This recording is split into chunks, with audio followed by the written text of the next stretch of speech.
मैं हूं आलिया, आप देख रहे हैं ब्रेकिंग बैरियर्स। आप सबको अपने प्रोग्राम में वेलकम करती हूं। इस वक्त तक की पाकिस्तान की सबसे बड़ी खबर और सबसे बड़ा स्कैंडल ये है कि पाकिस्तान के अहम कौमी राज dark paper 3 lakh, 3.5 lakh, 4 lakh dollars की बोली लगाकर बेचे जा रहे हैं। एक ऑडियो नहीं है, 10 ऑडियोज़ नहीं है, बल्कि 100 से ज़्यादा ऑडियोज़ हैं और 8 GB का डेटा बताया जा रहा है। 8 GB का डेटा बताया जा रहा है कि 100 से ज़्यादा ऑडियोज़ प्राइम मिनिस्टर हाउस की कन्वर्सेशंस, डिस्कशंस, गुफ्तगू, अहम कौमी राज, अहम कौमी मामलात चोरी होके, लीक होके डार्क वेब पे पहुंच चुके हैं और वहाँ पर लाखों डॉलर्स की बोली लगाकर बेचे जा रहे हैं। हमने अपने पिछले प्रोग्राम में कहा था नवा कट्टा खुल गया है। नहीं नहीं जनाब, ये एक नया पेंडोरा बॉक्स है जो खुल गया है। अब इसमें से जो जो बलाएं निकलेंगी वो हमें कहाँ पर लेकर जाएंगी, ये तो हमें आने वाले दिनों में पता चल जाएगा। इसकी वजह यह है कि जब किसी प्राइम मिनिस्टर हाउस में होने वाली हम गुफ्तगू की बात करते हैं, कन्वर्सेशंस, वहाँ पर कोई हाई प्रोफाइल पर्सनालिटीज़ आकर उन्होंने उस कमरे में जहाँ पर हैकिंग हुई या जहाँ से वो मटेरियल निकला, वहाँ पर कौन कौन आया, किस किस ने बैठकर प्राइम मिनिस्टर से गुफ्तगू की, क्या क्या गुफ्तगू हुई, उसमें पाकिस्तान के कौन से अहम कौमी राज थे, क्या वहाँ पर कुछ क्या मतलब जब हम क्या बोल रहे हैं तो ये तो एक अजीब सी बात है ना। एक वज़ीर किसी भी कंट्री के प्राइम मिनिस्टर हाउस में कौन सी पर्सनालिटी दुनिया की, पूरी दुनिया से आ सकती है और उससे गुफ्तगू हो सकती है, इसमें क्या शक की बात है। तो वहाँ पर जितनी भी कन्वर्सेशंस हुई हैं वो अब बाहर निकल चुकी हैं। अब आप सोच सकते हैं कि इससे हमारी सिक्योरिटी कैसे कॉम्प्रोमाइज़ हो सकती है। ये कोई छोटी बात नहीं है, ये कोई छोटी खबर नहीं है, बहुत बड़ी खबर है। और हम इसको बड़े एक मज़ाह में भी ले सकते हैं, क्योंकि हम कहते हैं ना कि हम तो ऐसे लोग हैं कि हम तो मुश्किल से निकल आते हैं, हम तो जनाब फ़न करने वाले लोग हैं, हम तो हर चीज़ को मजाक में उड़ा दिया करते हैं। वो मैं क्या कहते हैं कि वो जो एक गाना है कि मैं हर एक गम को धुएँ में उड़ाता चला गया, तो हम हर मुश्किल को जो है वो उड़ा के रख देते हैं। लेकिन ये सिचुएशन किसी भी कंट्री के साथ जब पेश आएगी तो आप जानते हैं कि ये कोई इतना छोटा मामला नहीं है। अब ये किया किसने, हुआ कैसे, और इसकी डिटेल्स भी मौजूद है मेरे पास, और जो 1-2 और ऑडियो लीक्स हम तक पहुंची हैं वो भी मेरे पास मौजूद हैं। तो इससे पहले कि मैं आपको ये बताऊं कि ये किया किसने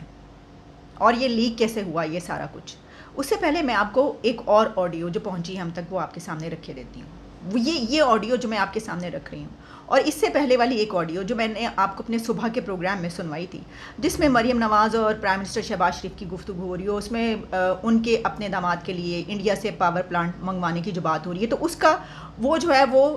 मामला हल हो गया। और वो इस तरीके से हुआ है कि वो पता ये चला है कि 2020 में क्योंकि इम्पोर्ट बंद हो गई थी इंडिया से, और वो उस वक्त तक उसका आधे से ज़्यादा काम कंप्लीट हो चुका था, इसलिए उसके बाद वो चाइना से मंगवाया गया।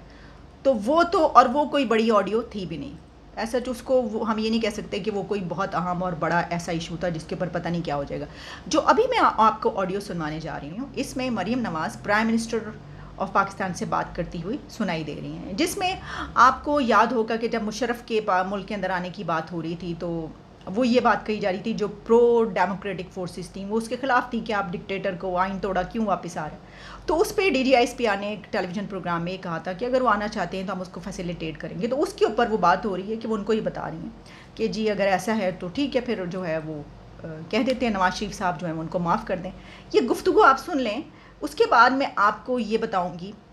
कि ये किस तरीके से हैक किया गया, क्या हैक किया गया, क्या कहीं वो जो इमरान खान साहब बात कर रहे थे बनी गाला में जासूस वाली, उस तरह की कोई डिवाइस लगाई गई है या किसी और तरीके से हैक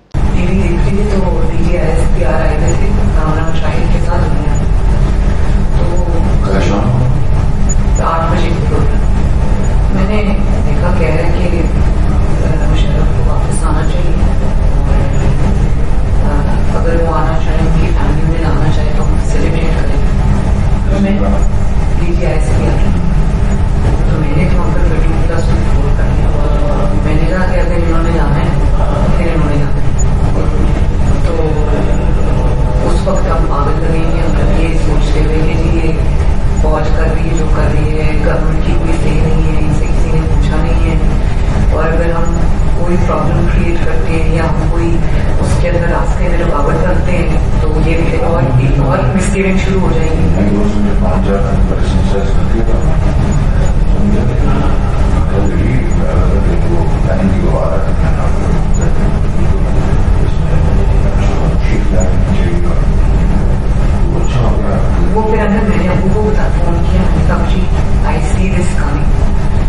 रियलाइज किया कि वी लुक लाइक फूल्स कि जी हमारे ऊपर एक फैसला ठूंसा गया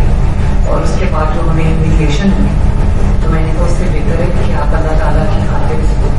कह रहे हैं। मैंने कहा नियर हम ये करते हैं कि अल्लाह की लिखिए तो आप ये ट्वीट करते हैं। वो उन्होंने फौरन मेरी बात हालांकि तो लोगों ने पोस्ट किया, उन्होंने कहा ये मैंने कहा देखो ये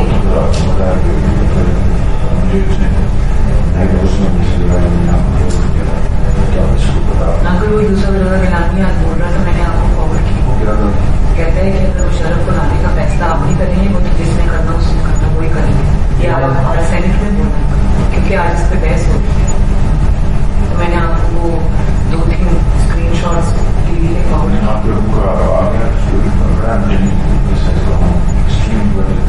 इस ऑडियो में तो सिर्फ परवेज़ मुशर्रफ की वापसी की बात हो रही है कि अगर इदारे चाहते हैं तो फिर क्या करें, फिर ये एक कन्फ्रंटेशन सामने आएगी तो नवाज शरीफ से कह देते हैं कि माफ़ कर दें। तो फिर उसके बाद हमने देखा नवाज शरीफ की ट्वीट आई जिसमें उन्होंने कहा कि मैं माफ़ करता हूँ, उसके ऊपर फिर बड़ी तनकीद भी की गई, सब कुछ हुआ। ये तो कोई मामला ही नहीं है, ये तो कोई बात ही नहीं है। वहाँ पर जो डिस्कशंस होती हैं, जिस तरह मैंने आपको कहा कि ऐसी ऑडियोज़ होंगी कि जिसके मुतालिक हम सोच भी नहीं सकते। अच्छा, इसके मुतालिक ये भी बात है कि सिर्फ ये इसी दौर की नहीं है, यानी प्राइम मिनिस्टर शहबाज शरीफ के दौर की नहीं, बल्कि जब इमरान खान प्राइम मिनिस्टर थे तो उस वक्त तक की भी ऑडियोज़ उसके अंदर मौजूद है। अब इसके बारे में कोई हम ये नहीं कह सकते कि ये बात सही है, क्योंकि मैं नहीं जानती कि ये बात सही है या नहीं है। इसकी वजह यह है कि ये ऑडियोज़ निकलने के बाद, और क्योंकि इसमें ये नज़र आ रहा है कि जितनी भी ऑडियोज़ बाहर आ रही हैं उसमें PMLN या मरियम नवाज़ को टारगेट बनाया जा रहा है, क्योंकि जब ऑडियोज़ उनके मुतालिक हैं और निकल रही हैं तो ऑब्वियसली यही कहा जाएगा कि मरियम नवाज़ को टारगेट बनाया जा रहा है। तो उससे पहले दौर की, इमरान खान के दौर की हैं या नहीं, ये तो जब हमारे सामने कोई आएगी हम तभी उसके ऊपर हम कह सकेंगे कि हाँ उस दौर की भी है या उससे पहले वाले दौर की भी है। लेकिन ये किस तरीके से निकली, इसके बारे में अभी तक की जो मालूमात हैं वो ये हैं कि ये जब मैंने इससे पहले वाला प्रोग्राम किया था तो हालांकि वो उसी वक्त ऑडियो आई थी और उसके ऊपर कोई उसकी इन्फॉर्मेशन नहीं थी, लेकिन मेरा तज्जिया ये था उसमें कि देखने वाली बात ये है कि क्या ये टेलीफोनिक कन्वर्सेशन है, टेलीफोन से वो जो कॉल्स डिटेक्ट की जाती हैं वो हैं, या फिर ये कोई कमरे में बैठकर किसी ने अपने मोबाइल से किया है। तो अब साबित ये हो गया है, वो बात सही सच साबित हुई है जो मैंने एनालाइज़ की थी कि ये टेलीफोनिक कन्वर्सेशन नहीं है, बल्कि बाकायदा प्राइम मिनिस्टर हाउस में उस कमरे के अंदर किसी तरीके से ये रिकॉर्ड किया गया। अब देखिए रिकॉर्ड करने के क्या तरीके हैं, वैसे तो बहुत सारे तरीके हो सकते हैं, हम किसी ऐसे एक्सपर्ट पर को बुलाएं, साइबर एक्सपर्ट को, तो वो बता सकता है हमें। लेकिन इसमें 2-3 बातें जो आ रही हैं, एक तो आपको याद होगा कुछ अर्सा पहले एक जासूस निकला था ना, बड़ा मजाक का खेस था वो, जिसके ऊपर मुंह पे चादर डाल के जो है बनी गाला से निकाला गया था और उसको चेहरा ही नहीं दिखा रहे थे, वो दुल्हन की तरह उसकी जो है वो हुई थी चेहरा कुशाई या क्या कहते हैं। तो वो उस तरह का कहीं, बल्कि मैं तो ये सोची थी कि कहीं ऐसा तो नहीं कि वो जासूस वहाँ से उन्होंने छोड़ा हो कि कोई बात नहीं माफ़ कर देते हैं, तो वही यहाँ कहीं आकर उसने कोई ऐसी डिवाइस लगा दी हो। खैर ये तो राह मजाक की बात है, लेकिन कोई वैसी डिवाइस लगी हो सकती है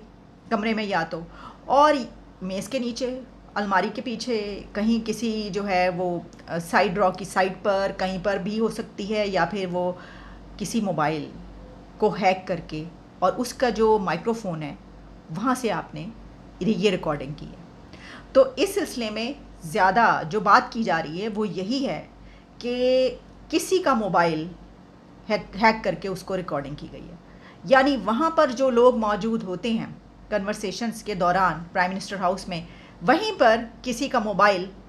पकड़ा गया और उस मोबाइल से ही ये, या तो उस मोबाइल को हैक किया गया है या फिर ये कि किसी ने ख़ुद से ये वाली रिकॉर्डिंग्स की हैं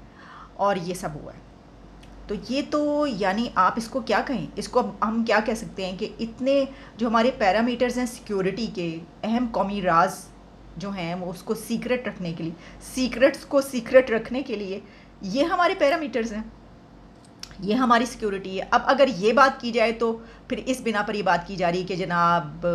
MI, IB, ISI, ये जो तमाम इदारे हैं जो कि सिक्योरिटी देखते हैं, तो ये कहाँ हैं, ये तो इनकी ज़िम्मेदारी है, ये तो इनकी रिस्पॉन्सिबिलिटी है। तो इसका मतलब ये है कि फिर इनसे पूछा जाए कि ये सब क्या हुआ है। अच्छा, इसमें जो उंगलियां उठ रही हैं 2-3, देखिए ना, कई जिस तरह मैंने आपको बता दिया कि किस किस तरफ उंगलियां उठाई जा रही हैं कि ये क्या है। अगर ऐसा इतना बड़ा एक स्कैंडल सामने आया है तो पिन पॉइंट तो किया जाएगा कि देखिए इनकी भी जिम्मेदारी थी, इनकी भी जिम्मेदारी थी, इनकी भी जिम्मेदारी थी। आखिर इन्होंने अपना काम क्यों नहीं किया। लेकिन इसमें ये कि इमरान खान की तरफ जो है वो इशारा इसलिए किया जा रहा है, वो लोग तनकीद का निशाना इसलिए बना रहे हैं क्योंकि जो अभी तक ऑडियोज़ सामने आ रही हैं वो सारी ऑडियोज़ जो हैं वो इस हुकूमत और मरीम नवाज़ को टारगेट करके सामने आ रही हैं। इसलिए ऐसा लगता है कि भाई ये कहीं ऐसा तो नहीं हुआ कि जो ओपोनेंट्स हैं उनकी मुखालफतों में जो है वो कोई ऐसी शरारत की गई हो, वैसे तो वारदात की गई हो। क्योंकि इमरान खान ने जो अभी जो स्पीच की है उसमें उन्होंने एक बात की, उन्होंने कहा जितनी वारदातें हैं ना, ये जो अब मेरी जो वारदात होगी ये आखिरी वारदात होगी और ये ऐसी वारदात होगी जो सबको बस आप समझ लें तहस नहस करके रख देगी। और मेरा भी प्लान है और इंशाल्लाह आप ये देखेंगे कि ये जो अब हमारी वारदात होगी इस्लामाबाद पे, ये आखिरी होगी और फैसला कौन होगी। सुनने में आया है कि किसी की गिरफ्तारी भी हुई, यानी किसी को पकड़ा गया है और ये डिटेक्ट कर लिया गया कि कहाँ से हुआ ये। अब आप देख लीजिएगा अगले चंद घंटों में ये सब कुछ सामने आ जाएगा और गिरफ्तारियां भी होंगी, सब कुछ पता चल जाएगा। ये कोई ऐसी बात नहीं है कि आपने जिस तरह अभी तक ऑडियोज़ और वीडियोज़ लीक होकर आ रही थी, ये वो वाला मामला नहीं है। ये मामला बहुत बड़ा है। इसकी वजह ये है कि अगर आपको ये मालूम है कि वहाँ पर हम जिस वेबसाइट की बात कर रहे हैं वहाँ पर काम करने का तरीक़ाकार उनका क्या होता है, अगर आपको मालूम हो कि ये जो वेब है ये काम कैसे करती है, तो इसकी लेयर्स होती हैं और जो आखिरी लेयर होती है सबसे, उसको कहा जाता है कि ये डार्क लेयर है। यही वजह है कि इसका ये नाम रखा गया। वहाँ पर पहुँचने के लिए आप पहुँच ही नहीं सकते।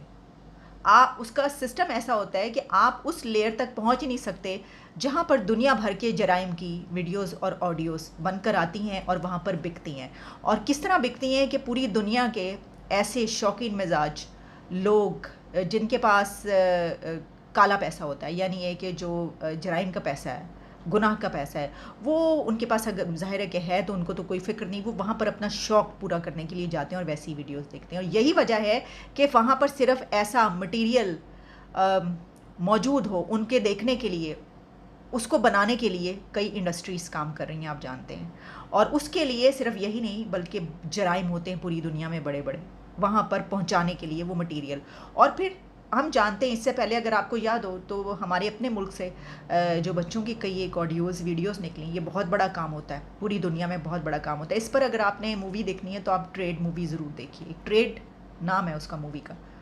वो बहुत कमाल की मूवी बनी है, लेकिन असल में तो वो उसके ऊपर बनी है कि जो वहाँ पे जो है इंसानों की जो पहुँचाया जाता है गलत तरीके से स्मगलिंग, लेकिन उसमें ये वाला भी, इसको भी दिखाया गया है, ये जो सिस्टम होता है। तो वहाँ पर जब कोई ऐसा करता है, कहीं से बेचता है, मसलन हमारे मुल्क का कोई बंदा जो है वो, उसका ये बिज़नेस है या उसके पास एक्सेस है, उसको सब मालूम है और वो ये काम करता है, तो वो वहाँ पर अकाउंट बनाएगा। तो अकाउंट बनाए बगैर तो ऐसा नहीं हो सकता। तो जब वहाँ पर जिस अकाउंट से ये चीज़ें बेची जा रही होंगी, तो अगर तो जिस तरह कौमी राज या इतना बड़ा एक स्कैंडल सामने आया, तो फिर तो ज़ाहिर है कि अब इसको थ्रू प्रॉपर चैनल इसको किया जाएगा फॉलो और देखा जाएगा कि ये काम किसने किया। तो फिर एजेंसीज़ और इदारे जो है पहुंच सकते हैं उस बंदे तक, डिटेक्ट कर सकते हैं कि ये किसने बनाया अकाउंट, कौन बेच रहा है। और जब वो पकड़ा जाएगा तो फिर उसके बाद उसके पीछे जितना भी पूरा वो होगा सिस्टम, वो भी पकड़ा जाएगा। मेरा ख्याल है कि यही ऐसा ही होगा और हो रहा है। यही वजह है कि ये कहा जा रहा है कि कई लोगों के नाम सामने आए और जिसका नाम सामने आया है उसको जो है वो पकड़ा भी गया और आइंदा चंद घंटों में हो सकता है कि हमें कुछ और इस तरह की मालूमात मिलें। तो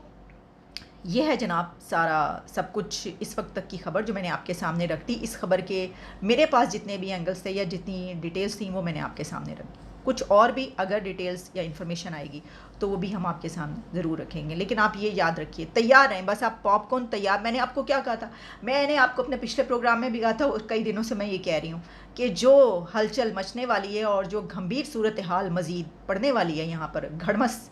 कहते हैं, क्या कहते हैं, खान साहब ने जब ये कह दिया ना कि अब जो आखिरी वारदात होगी मेरी, तो बस अब आप आखिरी वारदात के लिए तैयार रहें।